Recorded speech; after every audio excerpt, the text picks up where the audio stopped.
Mithila madam అలాంటి వాళ్ళని రానివ్వద్దని గట్టిగా హెచ్చరించారు. ఆగు, నేను కనుక్కుంటాను. వాచ్మ్యాన్, మీరు నా బ్యాగ్ తీసుకుని వెళ్ళండి, నేను చూసుకొని వస్తాను.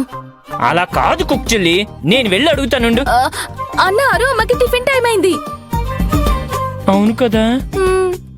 అరు మేడం పిలిచినప్పుడు నేను అక్కడ లేకపోతే అంతే, భూకంపమే వచ్చేస్తుంది. అదే మరి, మీరు వెళ్ళండి. కానీ ఆ సేల్స్ మ్యాన్ లోపలే ఉంటే నేను చూసి మాట్లాడి పంపిస్తాను. మీరు వెళ్ళండి. వాడేమన్నా వెళ్ళను అంటే చెప్పు, నేను కనుక్కుంటాను. నా గురించి తెలుసు కదా. తెలుసు తెలుసు.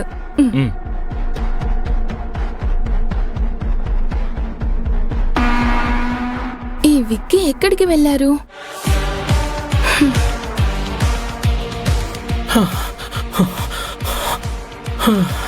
అమ్మయ్యా, ఇక్కడ నుంచి ఎస్కేప్ అయితే అంతే చాలు. ఈ సౌండ్కి డౌట్ రావచ్చు. వద్దు,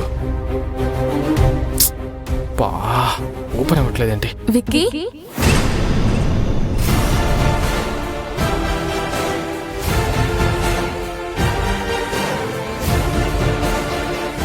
ఏం చేస్తున్నారు? విక్కీ, కార్ దగ్గర ఏం చేస్తున్నారు? ఇది విరాట్ సార్ కార్.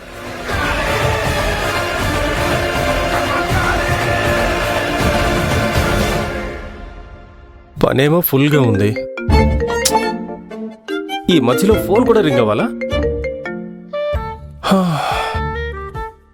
ఈ అనాసిన్ నన్ను మర్చిపోయేలా లేడు కదా. వారానికి ఒక్కసారైనా నన్ను తలుచుకోకపోతే తినింది అరగదనుకుంటా. నేను రిసీవ్ చేయను.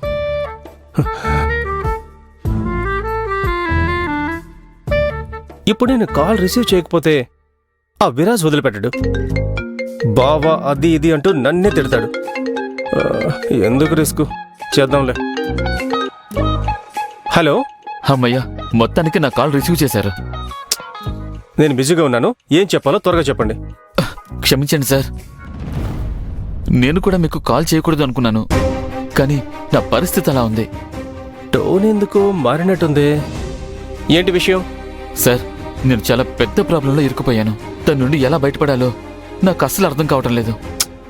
సోది చెప్పకండి, సూటిగా విషయానికి రండి. నాకు అర్జెంటుగా 2 లక్షలు కావాలి సార్. ఎవరిని అడిగినా డబ్బు అరేంజ్ అవ్వడం లేదు. దయచేసి నాకు హెల్ప్ చేయండి సార్. నేను మీ రుణం ఎప్పటికీ మర్చిపోను. ఏంటి 2 లక్షలా? 1.5 లక్షల ఐటమ్స్ ఫ్రీగా ఇచ్చే మీకు 2 లక్షలు అప్పివ్వడం పెద్ద విషయమా చెప్పండి? లేదనకండి సార్, దయచేసి నాకు హెల్ప్ చేయండి సార్. ఈసారైనా ఆ డబ్బుల విషయం, లక్కీ డ్రా విషయం వదిలేసి మాట్లాడతారేమో అనుకున్నాను, కానీ మీరు మారరు. వదిలేయండి. ఇకపై ఈ విషయం పట్టుకుని నాకు కాల్ చేస్తే నేను అసలు కాలే పిక్ చేయను. Sir, hello sir. ఈ అనసెన్ భలే కిలాడి. దబ్బాయించి డబ్బులు ఎలాగైనా లాగాలని చూశాడు, అవ్వలేదని ఇప్పుడు సింపతి నాటకాలు ఆడడానికి చూస్తున్నాడు. ఇకపై ఈ అనాసెన్ కాల్ ఎత్తనని విరాజ్కి చెప్పేయాలి. ఎందుకలా స్తంభంలా నిలబడ్డారు? మీరు కార్ దగ్గర ఏం చేస్తున్నారని అడుగుతున్నాను. నేను ఈ కారు మా బాస్ కాల్ చేస్తున్నారు. చెప్పండి బాస్. బాసా? నేను కదా నిన్ను అలా పిలవాల్సింది. ఎందుకు బిజీగా ఉన్నావా? మాట్లాడొచ్చు కదా.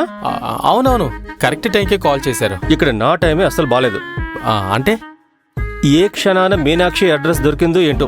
నీకది రైట్ అడ్రస్ ఏమో గానీ నాకు మాత్రం అది రాంగ్ అడ్రస్. రాంగ్ అడ్రస్సా?